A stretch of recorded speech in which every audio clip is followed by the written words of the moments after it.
और अब रुक करते हैं कोलकाता का, जहां जानलेवा फ्लाईओवर हादसे में 21 से ज्यादा जिंदगियां खत्म हो गई, कई घर तबाह हो गए, कई अपाहिज हो गए। लेकिन सिस्टम का क्या कहना, मानो सब भगवान भरोसे है। अब तक सिर्फ एफआईआर दर्ज हुई, गिरफ्तारी कब होगी इसका इंतजार अब भी है।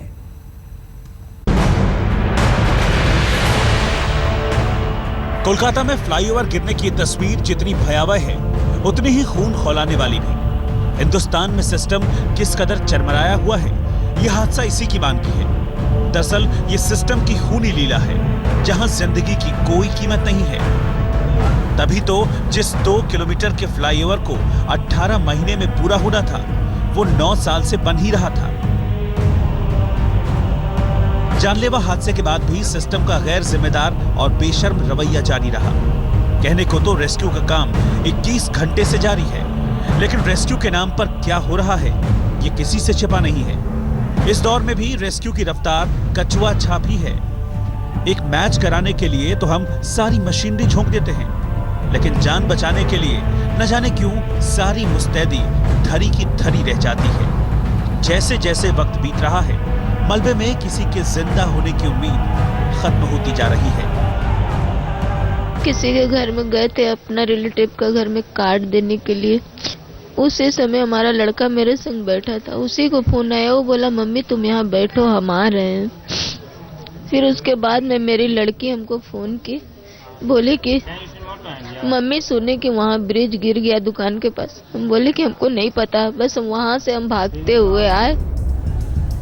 आखिर इतने बड़े हादसे के लिए जिम्मेदार कौन है, इस बात को लेकर सिस्टम की बेशर्मी जारी है। कहने को तो पुल बनाने वाली कंपनी IVRCL के खिलाफ 3 केस दर्ज किए गए हैं। कंपनी के 3 दफ्तर भी सील किए गए हैं, लेकिन अब तक न तो कोई गिरफ्तारी हुई है और न ही इस दिशा में सिस्टम की मुस्तैदी दिख रही है।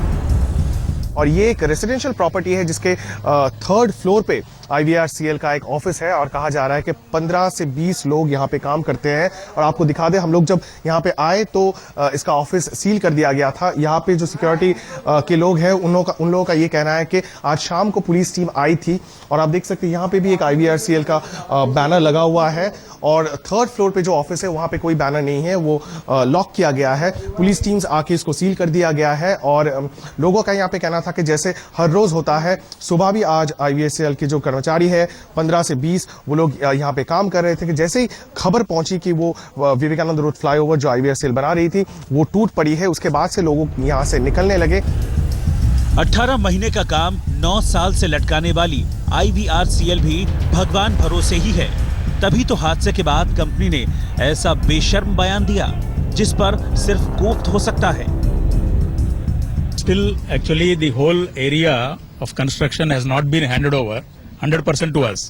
Whatever area has been given, that we are doing as per the availability, and still some portion is to be handed over because this is, as you are seeing already, this is in a very congested area. Today the girders were missed, it seems. Still is in the process. One girder is missed, then second one also fell, and that's how the accident has taken place. It's nothing but a God's act. So far in these 27 years, we must have constructed a number of bridges. It never happened. We are also as the management, we are under shock, and we are just waiting for what's happening.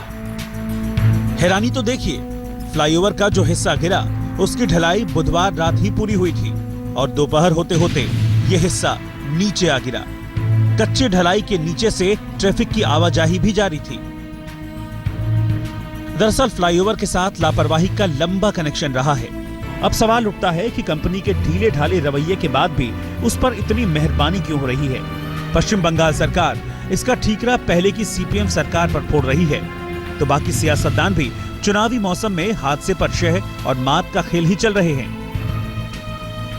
The order was given, I think 2007 when CPM government was there. So after that we also asked them that please submit your total planning and all this, but they are not giving. ये बहुत ही घृणित और बहुत ही जीता जागता नमूना सामने आया है। हमें तो मुझे लगता है कि इस गंभीर मुद्दे को देखते हुए खुद स्टेट गवर्नमेंट CBI इंक्वायरी के लिए रिकमेंड करेगी, और हमारी मांग है कि इसकी उच्च स्तरीय इंक्वायरी होनी चाहिए। तो क्या हम इसी सिस्टम के मोहताज रहने के लिए अभिशप्त हैं? क्या आम आदमी की जान की कोई कीमत नहीं है? क्या सड़ा गला सिस्टम इसी तरह खून बहाता रहेगा? और आम आदमी की मजबूरी पर अट्टाहस लगाता रहेगा। मनोज्ञ लोईवाल के साथ इंद्रजीत कुंडू, कोलकाता, आज तक। कहा कि उत्तराखंड की जनता के साथ धोखा हुआ है, बागियों ने धोखा किया है और इसके पीछे साजिश है बीजेपी और साथ ही प्रधानमंत्री मोदी का नाम उन्होंने लिखा। उत्तराखंड में राष्ट्रपति शासन लगते ही कांग्रेस और बीजेपी के बीच वार पलटवार।